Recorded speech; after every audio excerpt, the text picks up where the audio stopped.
Nous avons adopté une nouvelle technologie de contrôle de la température pour maintenir une température idéale à l'intérieur de la sonde lorsqu'elle se trouve sur la Lune.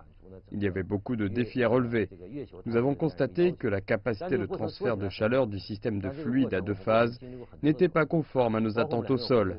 La raison est que nous ne pouvons pas simuler parfaitement la gravité de la Lune sur la Terre. Le niveau de fluide est lié à l'effet de la gravité. Après des tonnes de travail, nous avons finalement réussi à mettre en place un système de contrôle de la chaleur fiable pour la Lune. Nous avons testé le rover sur Terre avec des simulations de température élevée et basse, sur un terrain de surface lunaire dans le but de prolonger de 4 fois sa durée de vie par rapport à sa conception d'origine.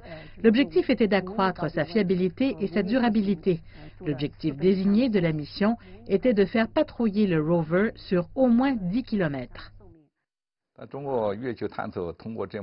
L'exploration lunaire chinoise a commencé il y a seulement une dizaine d'années.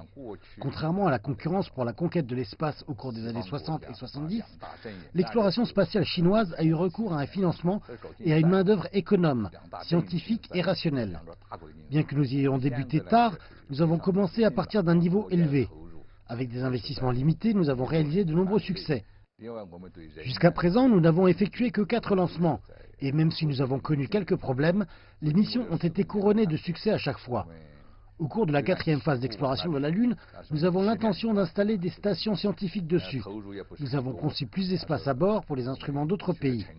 Nous accueillons davantage de travaux scientifiques et même des coopérations dans l'intégration des systèmes et de sous-systèmes, et nous soutenons le partage de nos données scientifiques et techniques.